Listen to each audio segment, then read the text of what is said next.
오늘 오전 유시민 노무현 재단 이사장이 김어준의 뉴스공장에 등장해 화제가 되었습니다. 조국 법무부 장관 후보자가 언론과 기득권 세력한테 일방적으로 공격을 당하고 있는 이 상황에 많은 국민들이 유시민 이사장의 발언을 궁금해하는 상황이었죠.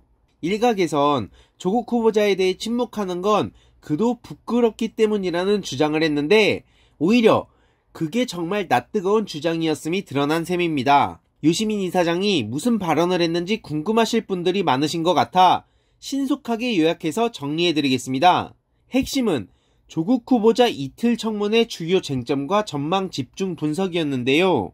먼저 유시민도 입 닫는 걸 보니 조국은 끝났다, 이런 식의 여론이 형성되기도 했고, 실제로 과거 이틀 청문회의 첫 주자이자 청문 보고서도 채택이 안 된 첫 번째 케이스로서 나왔다고 하네요. 당시 임명 반대에 65%나 될 정도로 여론이 안 좋았던 경험을 전하며 조국 후보자에게 심심한 위로를 전하기도 했습니다. 그에 따르면 장관을 임명하는데 언론이 시끄럽게 만들면 국민들은 문제가 있다고 생각하니 당연히 부적합 이미지가 많을 수밖에 없다는 겁니다. 그리고 현 상황의 본질에 대해서도 설명했는데요. 과거 유시민 후보자를 공격했지만 그 본질은 노무현 정부였고, 지금 상황도 조국 후보자를 공격하면서 문재인 정부를 공격하는 거나 마찬가지 같다는 이야기를 했습니다. 최근 서울대 스누라이프의 부끄러운 동문 1위 조국, 2위 유시민 결과가 나온 데 있어서는 뭐가 부끄러운지 모르겠다라고 답변했고, 서울대학교의 두 번째 촛불 집회에 대해서는 의사표현이야 할 수는 있지만 지금 조국 후보자나 문재인 대통령을 비난하더라도 불이익을 주는 사람은 아무도 없는데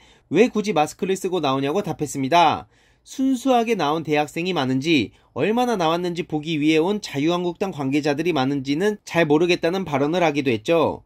여태까지 내용을 요약해보자면 결국 당시 여론도 유시민 이사장이 더 나빴지만 막상 임명받고 무사히 장관직을 수행했으니 국민들도 너무 걱정하지 말라는 취지의 발언으로 보입니다. 국무위원은 국민 주권으로 탄생한 대통령이 혼자 모든 걸 할 수 없기에 행정부처를 나눠 맡기는 것이라고 했는데요. 과거 노무현 정부 시절 한나라당이 장관 인사청문회를 해야 한다고 난리를 쳐서 시작된 것이라고 밝히며, 국회는 대통령의 인사권을 침해할 수는 없고 권력기관이나 이런 곳은 인준 절차를 받아야 하지만 장관은 인준이 아닌 청문회만 하는 것이라고 강조했죠. 즉, 장관에 적합한지 아닌지를 국민 대신 국회가 검증하는 것뿐이지 반대하고 떨어뜨리는 게 아니라는 겁니다. 대신 국민 여론이 안 좋거나 부적격이 많은데도 임명할 거면 대통령이 부담을 떠안고 임명하라는 취지인 셈이죠. 이걸 보고도 청문회는 하나만하다 라는 주장을 하는 사람들이 있다면 헌법 공부 좀 하라고 전해주시면 되겠습니다. 팩트체크를 안 하는 언론에 대해서도 한마디 했는데요. 실제로 지금 보수 언론과 야당이 보조를 맞추고 심지어 나머지 언론까지 모두 다 일치 단결을 한 상황이죠. 이에 대해 언론과 야당의 검증과 비판은 기존 역할이니 괜찮지만 이 상황이 무섭게 느껴진다고 주장했습니다. 첫째로 진실까진 아니라도 최소한 확정된 사실에 의거해서 조국 후보자를 판단해야 하는데, 그렇지 않고 온갖 의혹으로 후보자를 공격하는 상황을 보며 과거 많이 보던 장면이 시간이 지나도 안 변했기 때문이라고 합니다. 두 번째로는 언론인들에 대한 절망감을 표현했는데요. 현재 언론은 내가 알고 있는 사실이 무엇인지 어떤 주장을 해야 하는지 보다는 그저 조국을 넘어뜨리려는 욕망이 지배하고 있는 것 같다고 했습니다.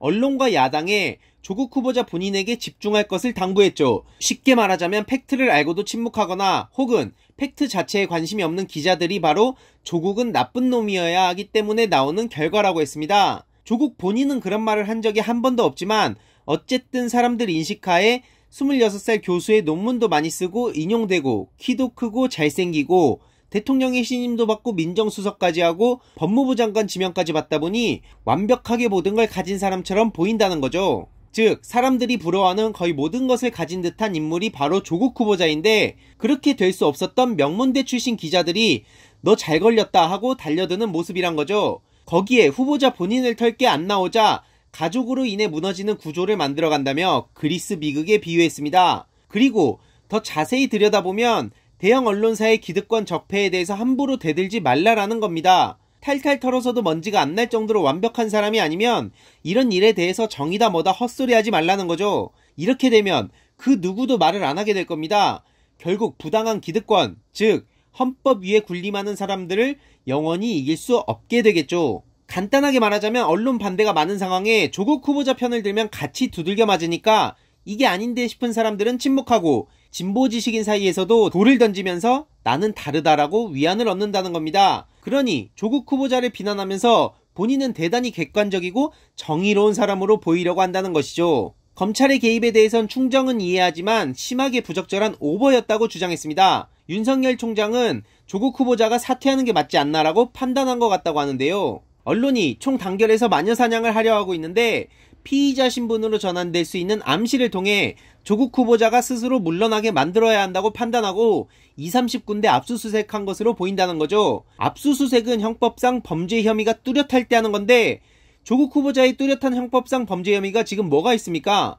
객관적으로 드러난 상황을 보면 그리스 비극 사태로 흘러가던 상황을 스릴러 장르로 바꾸고 있다고도 했는데요. 왜냐하면 조국 후보자가 직접 책임을 져야 할 만한 상황이 단 하나도 없다 보니 가족을 포토라인에 세우려고 한다는 겁니다. 흔한 스릴러에서 악당들이 주인공을 제압 못할 때 가족들을 인질로 잡는다는 걸 비유한 거죠. 즉 이쯤 돼서 안 물러나면 가족이 다친다는 경고를 한 겁니다. 너무나 무섭지 않습니까? 그리고 압수수색 과정에서 부산 의료원장의 메모가 TV조선에 보도되었는데 이게 도대체 뭐가 문제냐고 했습니다. 대통령 주치의는 공식 직함이지만 대통령이 개인적으로 완벽하게 신뢰할 수 있는 사람을 찾아야 하는 겁니다. 주치의를 정할 때는 자기가 아주 믿거나 혹은 그런 사람의 추천을 받던가 아니면 그 사람의 이력이 믿을 만할 때 주치의로 쓰는 겁니다. 뭐가 문제죠? 당분간 검찰이 조국 후보자 관련 비리 의혹을 조장할 수 있다고 판단한 자료를 흘리고 이걸 언론이 특종 보도하고 이런 일이 계속 있을 것이라고 내다봤습니다. 결국 그러니 청문회를 지켜보자고 얘기했는데요. 생방송에 모든 야당 의원들이 공격을 할 텐데 조국 후보자가 어떻게 소명을 하는지를 보고 판단하자는 겁니다. 야당은 청문회를 통해 조국 후보자가 부적격이라는 걸 증명할 수 있는 소중한 기회인데 오히려 야당이 청문회를 미루고 있는 게 어이없다는 식으로 반응하기도 했는데요. 마지막으로 검찰이 조국 본인이 책임져야 할 불법 행위를 찾기는 어려울 것 같다고 했습니다. 그래서 이게 저질스러운 가족 인질극으로 흘러가는 거라고 본다는 것이죠. 오늘의 요약, 청문회를 보고 싶다. 그리고 가족 인질극을 당장 멈춰라.